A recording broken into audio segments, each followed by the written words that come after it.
We'll start off with a very simple question. Oh my goodness, okay. Let's go. I'm ready. What is this podcast? This podcast is all about me. Me. You want to go with that voice? Are you sure? And how incredible I am as a human being. As an individual. Yeah? As an individual who has learned to find his way through life. But I've also learned to find my way through life with a disability. Which I don't think people speak very much about. Because if they try to, they're either nervous, shy, or they feel like they don't have a voice. So you're saying this podcast is about you because you're awesome and amazing, and everybody needs to know just how brilliant you are as a person. Yeah, I believe so. Just the absolute warrior that you are, having survived so long. 30 years, but believe it. And he's very humble as well. No, absolutely. 100%. The most humble. The most humble person to ever live. Absolutely. Totally agree. No two ways about it, sunshine. Yeah. This is going to go well. So... Alright, so what is it that you envision for this podcast? Like, on a serious note, what is it exactly? What do you want this to do? Who do you want us to reach? And in what way? I want this to resonate with as many people as it can possibly resonate with. In regards to ages and range, well, my initial answer would be anyone that is willing to listen. But ideally, I'd say from teenagers all the way up to 40. So there's a wide spectrum of people that will be able to catch this and, I meet and be able to listen to me express my story and my obstacles that I had to overcome. And what I want someone to take away from this is that, things are possible, and yes, there are restrictions, but at the end of the day, if you apply yourself and you have enough support and enough love around you, you'll be able to overcome your fear and your continuous thought of restriction, and you'll be able to push barriers for yourself and move those barriers, and ultimately you want to come out feeling like, yeah, I can do this. What doesn't seem achievable is actually achievable, but there's numerous ways to go about doing things. And I think once you figure that out, not necessarily figure it out, but once you have a grasp of what works for you as an individual with a disability and what doesn't work for you, and you tailor that to your advantage, you're unstoppable. You're chilling. Okay. I mean, I believe everybody has the idea that going through a disability of maybe any kind is quite a difficult thing. Absolutely. Totally agree. So... if you would allow me a sensitive question, don't cry already, I haven't even asked it yet. Okay, it's not too bad, but good thing is I think we get the rough stuff at the start. Yeah, what is the earliest rough memory regarding disability that you have? Oh. Yo, that question is see you, yeah. See you, yeah. We gotta cut deep, man. We gotta see you. You're all right.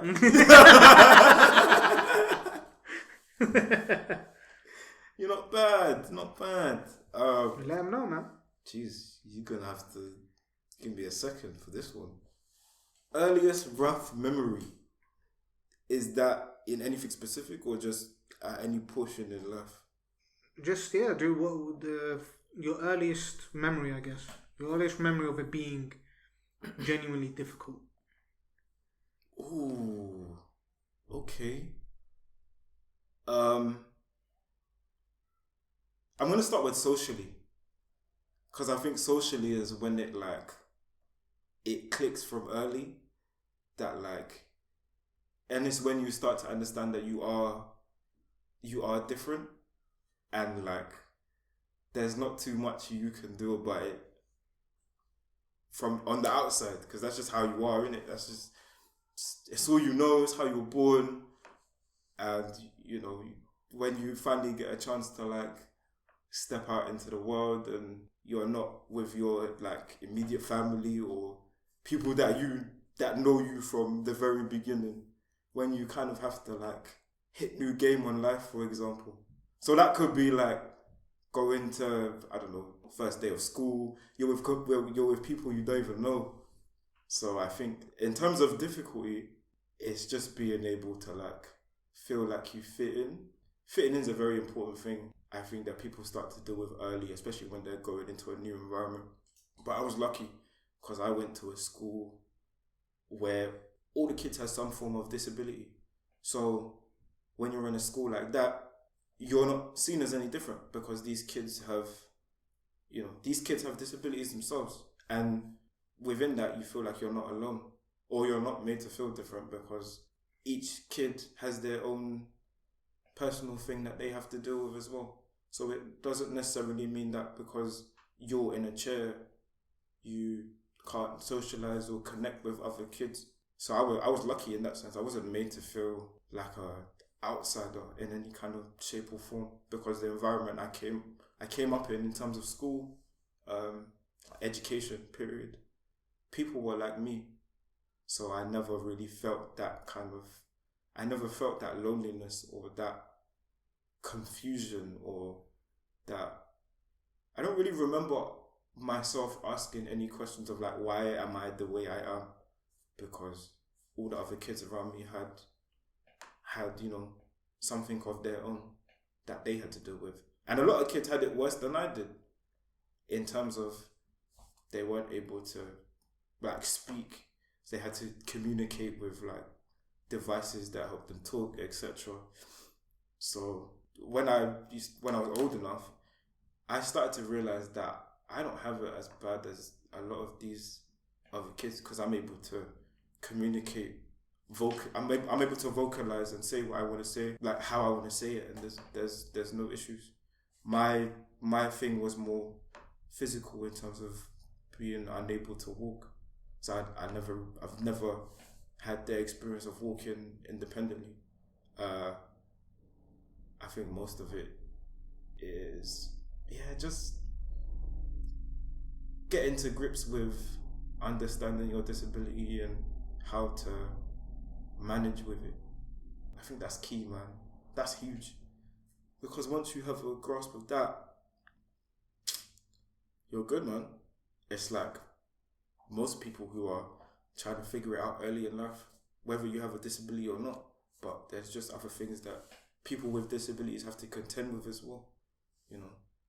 In the early stages, it's more of a personal thing, and then as you get older, it's more of a social thing, because you've hit a place of comfortability as an adult, but it's just for other people who don't have disabilities to understand what you have and how you express that and how you explain that. So once you find the confidence to express what your disability is, then nothing can hurt you, or you don't feel, nothing phases you, because you have a strong understanding, or I have a strong understanding of what my disability is, who I am as a person, what I bring to the table. That took me a long time to understand, though.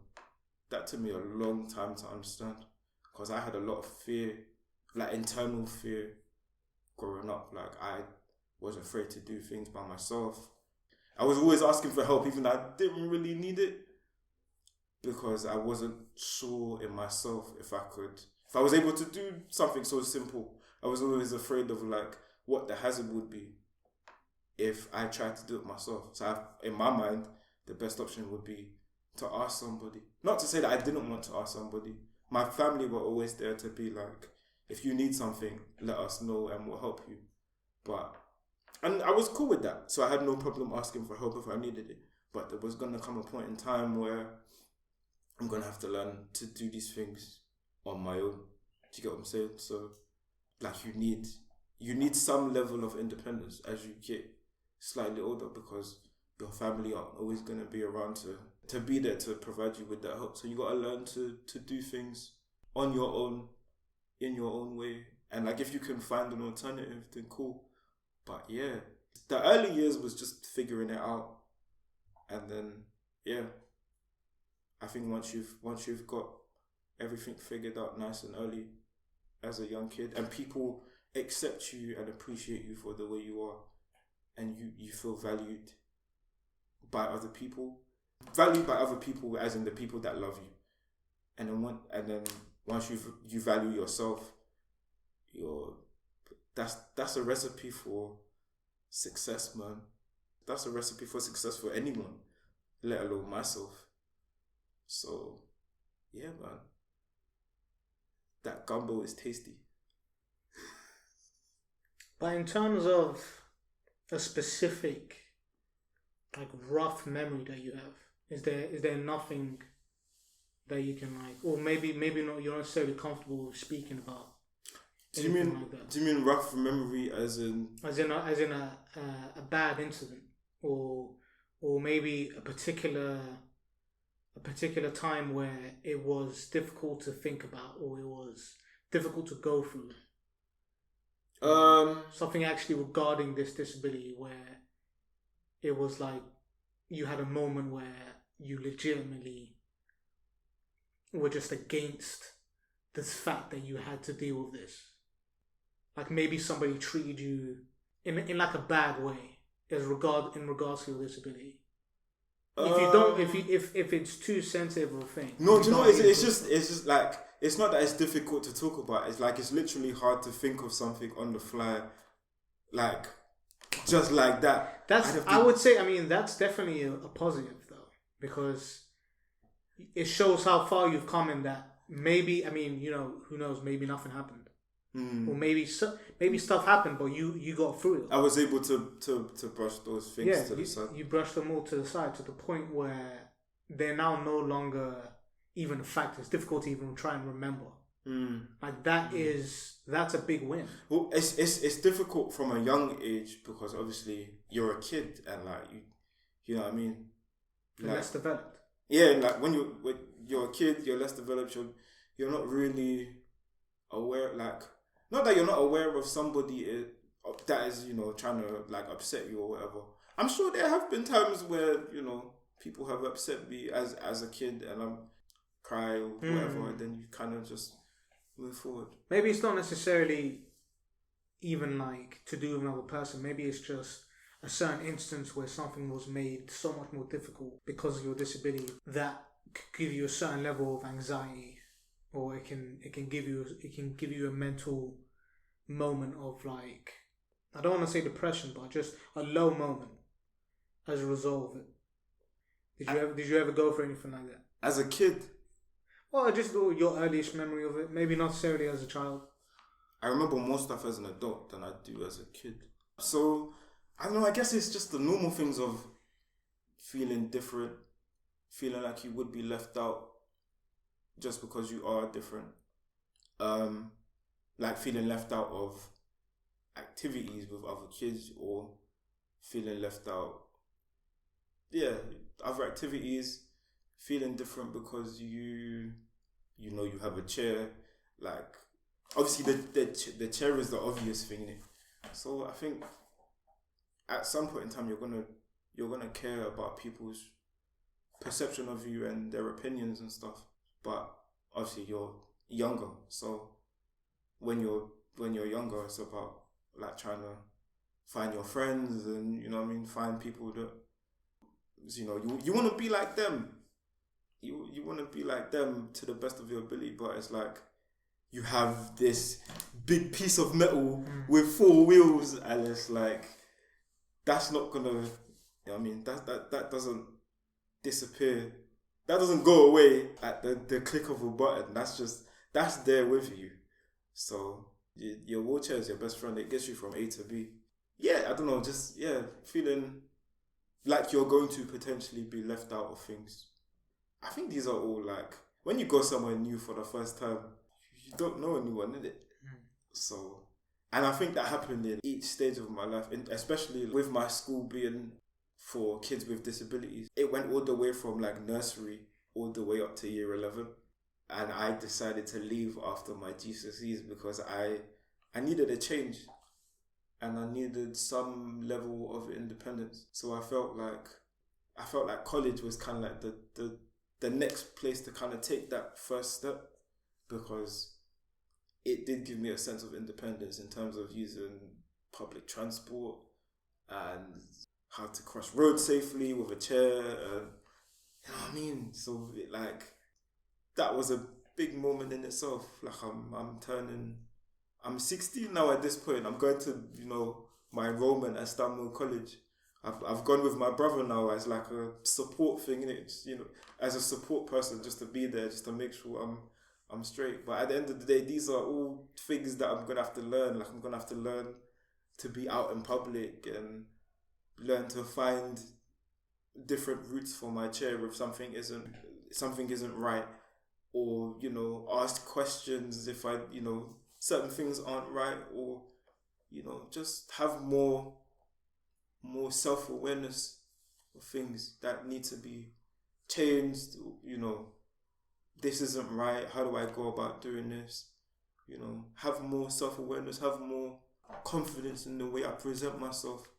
And then college is one of those things where disability isn't necessarily, it's not at the forefront, in it, because people have disabilities, but some people might have disabilities that aren't visible.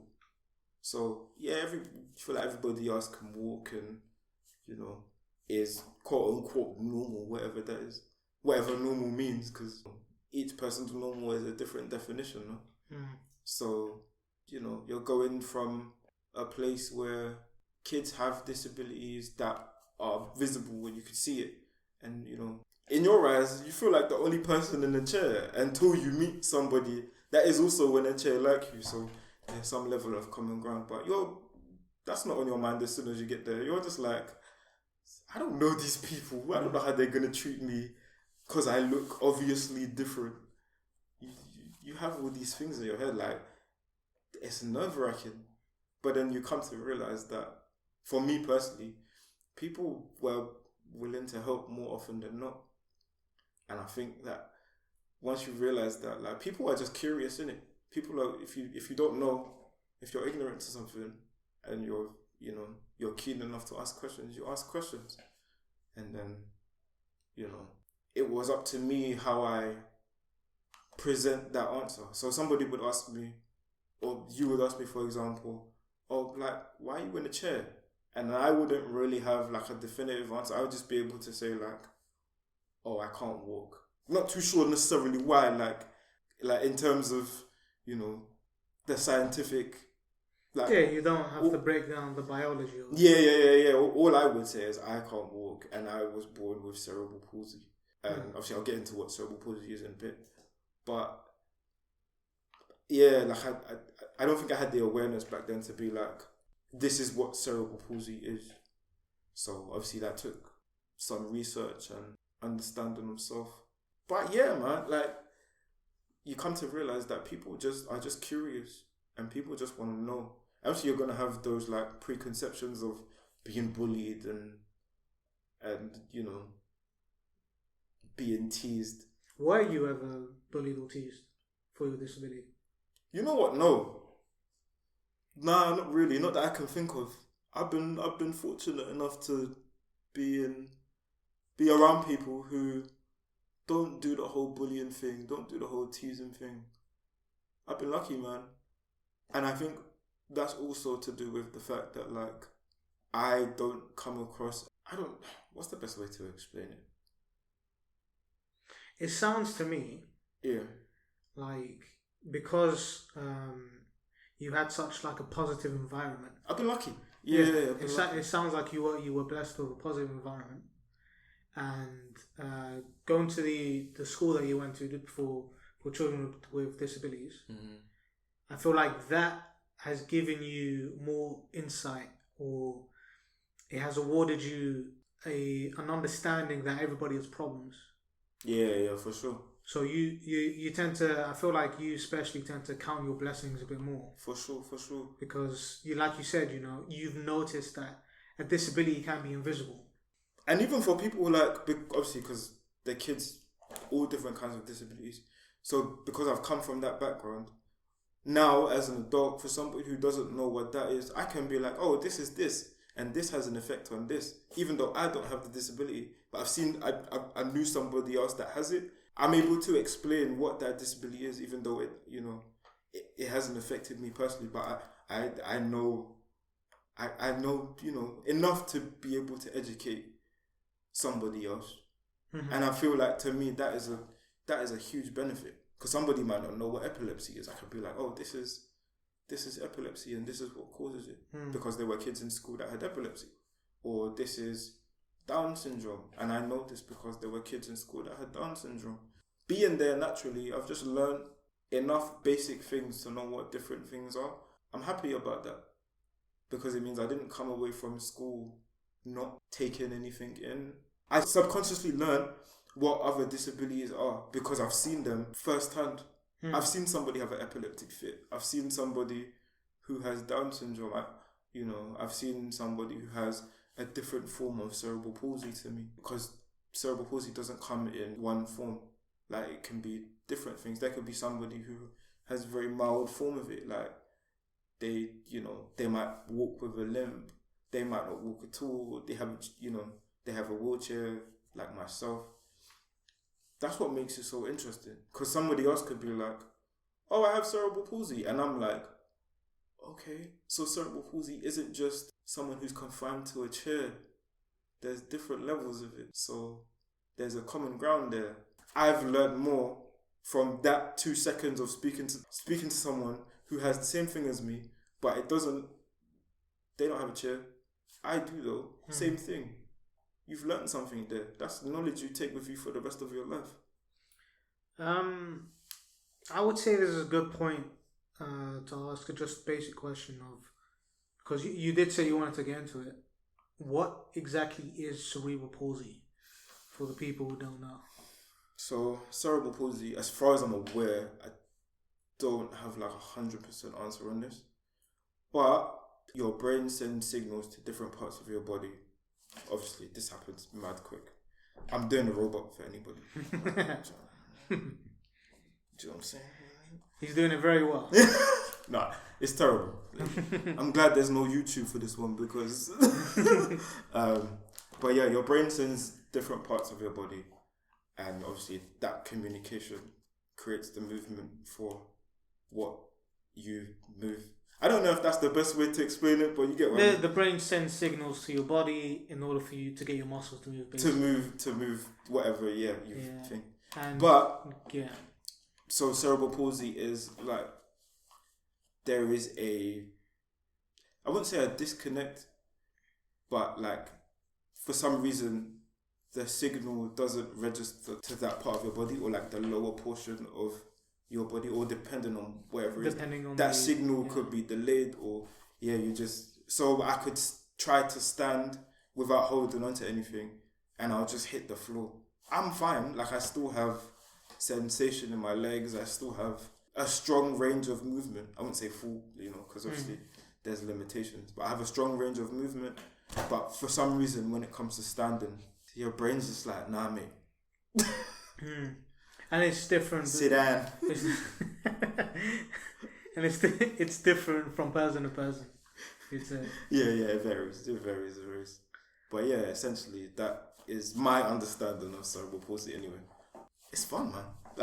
It's fun. It's cool. Like, it's cool. It's different. It gives you a different perspective on life, on the world, on how you manage as an individual.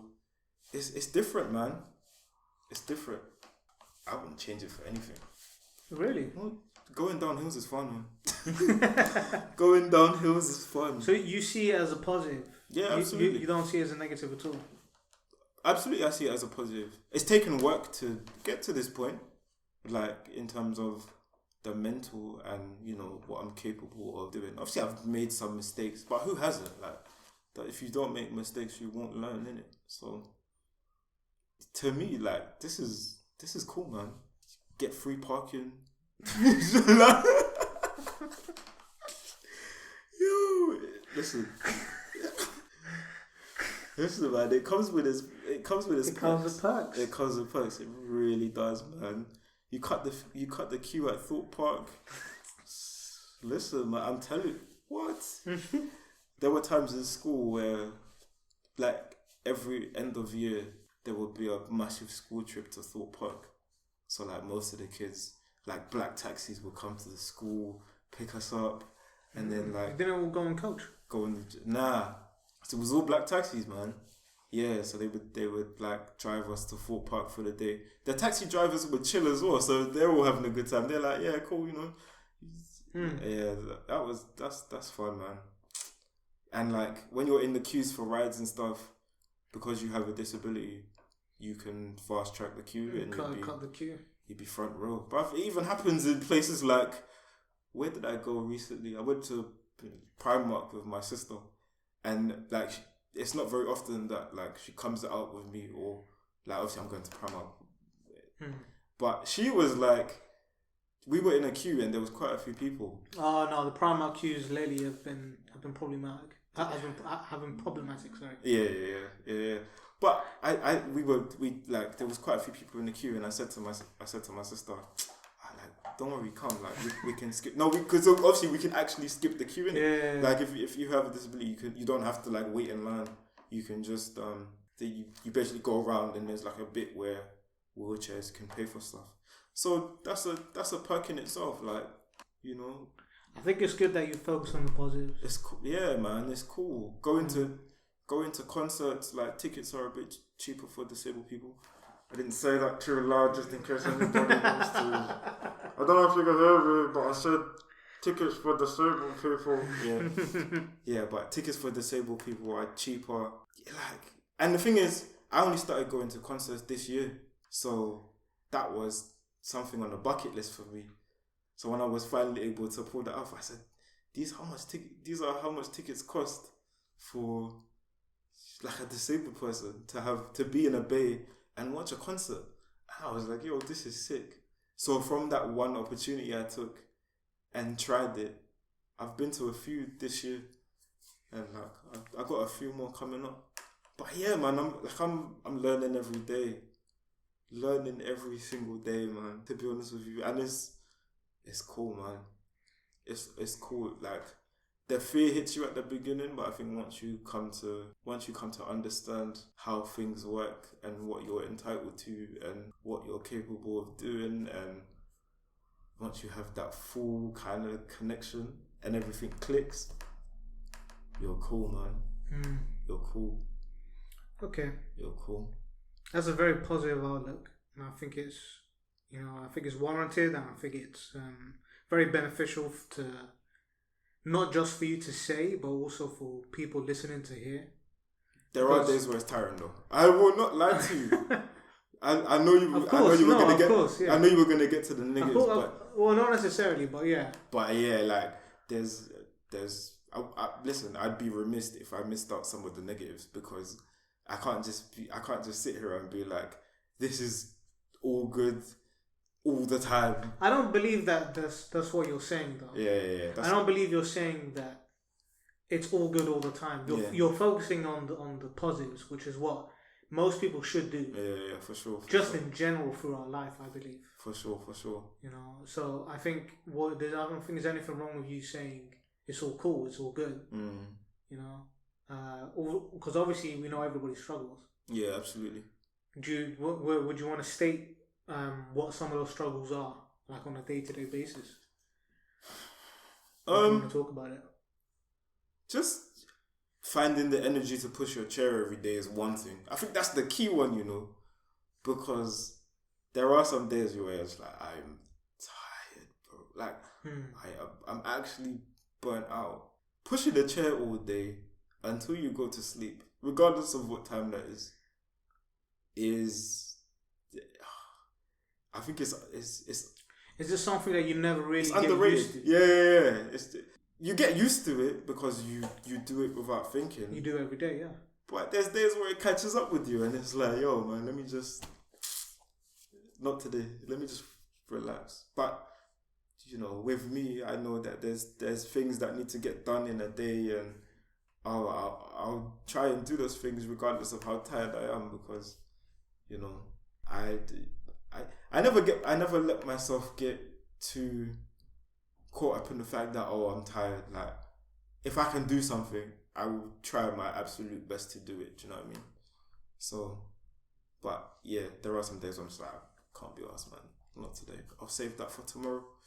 Yeah, man. But, you know, there are some downtimes, like most things. But to be honest with you, not too many. Well, yeah. Fortunately for me, I'm blessed. Hey, all right, here's a question. Well, not necessarily. What would you say? There's anything that you want people to know about your disability? Something that isn't necessarily well known. Something that you want to make sure they leave this podcast or this recording, you know, having understood. Don't put somebody with a disability in a box, and I don't mean physically. I don't mean physically. I mean that also. Yeah, I mean, yeah. Please don't be out here putting disabled people in boxes, because what? Oh my goodness. Yeah, but you mean in a mental box, don't shut them out, that kind of thing. Absolutely. I think that's the key thing. Do you know something about what it's like? Is that where that advice is coming from? Yeah, I mean, you know, there's probably been times where people have said, you can't do that, or like, I guess, okay, so I'll give you an example. My mum used to be a hairdresser, like on the side. Well, she kind of does it, but like when people need stuff done. But a lot, like when I was younger back in the day, she used to be a hairdresser for like family and friends, and people used to ask my mum, so like, does Emmanuel kind of look after himself? Kind of like, how does Emmanuel manage on a day-to-day kind of thing? And like, this is when I was like old enough to go out by myself or whatever. And my mum used to be like, yeah, he can handle himself. Like, there's not too much that he needs help with. And like, it used to surprise people, because people used to, I think, automatically assume that I needed a carer or I needed some form of like one-to-one attention in terms of like physical help and stuff. But no, my mum just used to explain to people like he's very independent, and I think that is where, like, my parents have always been proud of me, but like they believed in me more like before I believed in myself. Do you know what I mean? So my whole family have always encouraged me from day dot. Like, even if it means like we have to shout at you till you get it, because we want you to be the best version of yourself. And to me, like, I'm thinking, why are you guys shouting at me? Like, but yeah, no, I you know, as an adult now, I see very much where my family were doing their best to encourage me, and it's stuck with me ever since, to a degree. Like, I get up in the morning even though I'm tired, because I know that deep down, if I didn't, my family would be like, come on man, you can do this.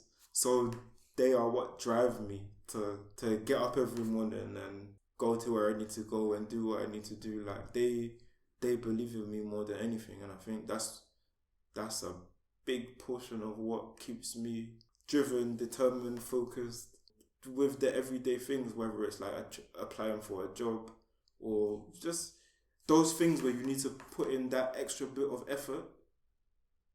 I think what keeps me motivated is my family and the support I have from them and my friends. And like there's people I know that will literally tell me to my face, like, you cannot, yes, you can feel tired, but do not give up. Like, I think that's a key thing for me that's kept me, you know, in the flow of things. I'm still here, still going, still moving, still positive as can be, because, you know, I won't let me down. My family won't let me down. My friends won't let me down. It's never been a thing where I can be like, yeah, I'm done, man. Like, let me go move back to my parents' house because they know what I can do and I know what I can do. And that combination of self-belief and support is pivotal. It's vital, man. So would you say that the thing that everybody should know about your disability is that you're capable, or someone with this disability is capable of more than what people might generally think? Absolutely. There's more to me. There's more to any disabled person than what you see on the surface, man. You know, I think that's the messaging. That's the messaging what this podcast is. You know, because once you, as the individual with the disability, believe in yourself, then you know that energy will attract other people, and they will see what you're capable of doing, and they'll be like, yeah, this person, you know, I thought one way about this person at the beginning, but I gave them the space and the room to be themselves. Now I can see what this disabled person is more than capable of. Like, yes, there's limitations, but you can't let those boundaries kind of eat you up. There's always a way to do something, whether it's with or without help. I think that is something that is, you know, some of it comes down to people not knowing, but that's not anybody's fault. That's why you're there to educate. You're the one going through it, so you have to share your knowledge as an individual and, you know, allow people to understand as much as they want to understand about you. That's why asking questions about somebody with a disability isn't a bad thing at all, because you can leave somebody with like a stronger knowledge they may not have even known in the first place. So you're leaving them with a new perspective, a new insight, and hopefully it's a positive one and people support you as much as they can. But ultimately it comes down to believing in yourself first of all before anybody else can believe in you. Yeah, which is why you started this podcast with how amazing you are. Absolutely. Yeah, gotta believe in yourself. Without the vanity. Yeah. You know so that other people can support you. Yeah. By like, sharing and subscribing. I'm kidding. I'm joking, of course. I'm joking. I just thought that was the right thing to say. Yeah. So, okay, you know, honestly, that sounded like a good place to end this first one. Absolutely. I like that because, honestly, self-belief is self-belief is important. I agree. Yeah, for sure. Be strong in yourself before others can be strong in you. Wise words. Alright. Do you want to wrap it up? Absolutely. It's been fun, man. Has been fun.